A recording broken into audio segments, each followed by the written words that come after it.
राधे राधे मित्रों। उत्पन्ना एकादशी व्रत कथा। उत्पन्ना एकादशी का महत्व पहले जानते हैं। धर्मराज युधिष्ठिर कहने लगे, हे भगवान, मैंने कार्तिक शुक्ल पक्ष एकादशी अर्थात प्रबोधिनी एकादशी को सब विस्तार पूर्वक सुना। अब आप कृपा करके मुझे मार्गशीर्ष माह के कृष्ण पक्ष की एकादशी के विषय में बतलाइए। इस एकादशी का क्या नाम है तथा इसके व्रत का क्या विधान है, इसकी विधि क्या है, इसका व्रत करने से किस प्रकार के फल की प्राप्ति होती है, कृपया ये सब विधान पूर्वक कहिए। भगवान श्री कृष्ण बोले, मार्गशीर्ष माह के कृष्ण पक्ष में आने वाली एकादशी को उत्पन्ना एकादशी कहा जाता है।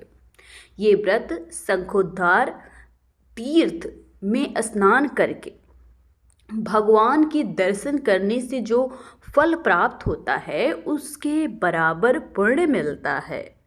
व्रत करने वाले भक्त को चोर, पाखंडी, पर स्त्रीगामी यानी कि दूसरी की स्त्री पे नज़र डालने वाला, निंदक या फिर मिथ्याभाषी या फिर झूठ बोलने वाला तथा किसी भी प्रकार के पापी से बात नहीं करनी चाहिए।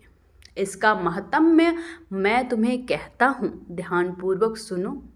उत्पन्ना एकादशी व्रत कथा। युधिष्ठिर कहने लगे, हे भगवान, आपने हजारों यज्ञ और लाख गौदान को भी एकादशी व्रत के बराबर नहीं बताया, सो ये तिथि सब तिथियों से उत्तम कैसे हुई, बताइए।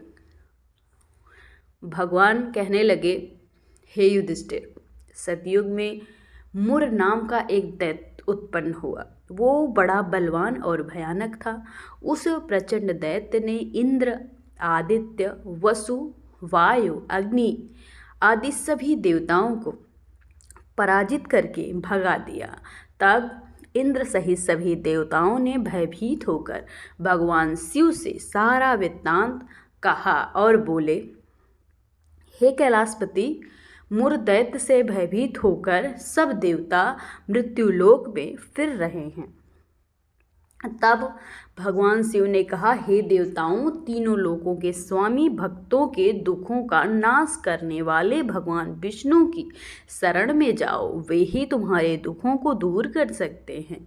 शिव जी के ऐसे वचन सुनकर सभी देवता क्षीर सागर में पहुँचे। वहाँ भगवान अपने शयन में बैठे सब लोग उनके सामने हाथ जोड़कर उनकी स्तुति करने लगे कि हे देवताओं द्वारा स्तुति करने योग्य प्रभु, आपको हम बारंबार नमस्कार करते हैं।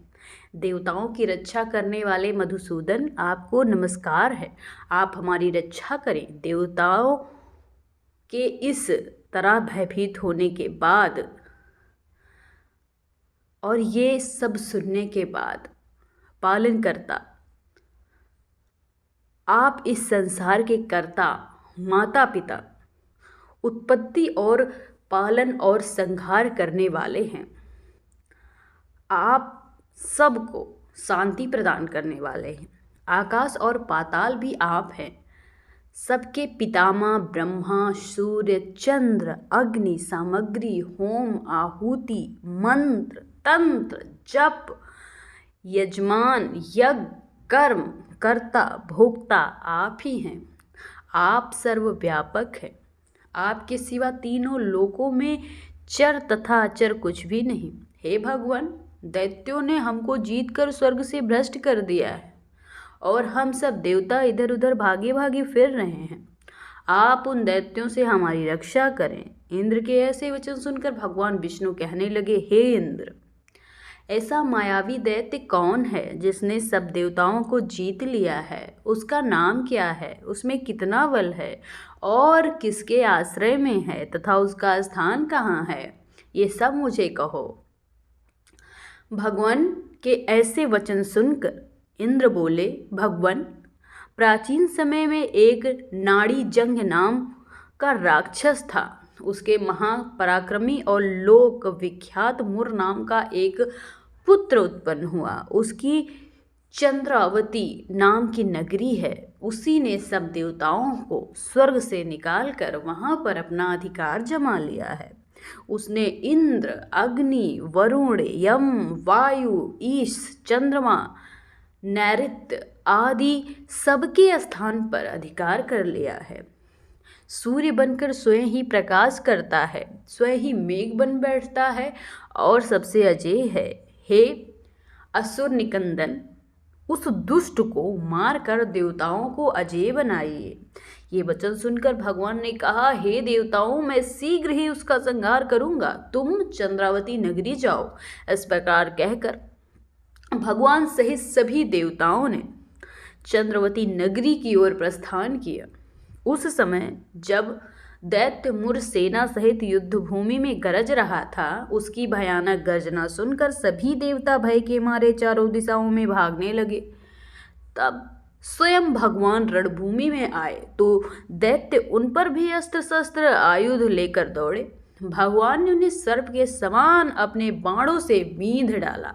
बहुत से दैत्य मारे गए, केवल मुर बचा रहा। वो अविचल भाव से भगवान के साथ युद्ध करता रहा। भगवान जो भी तीक्ष्ण बाण चलाते वो उसके लिए पुष्प सिद्ध होता। उसका शरीर छिन्न भिन्न हो गया, किंतु वो लगातार युद्ध करता रहा।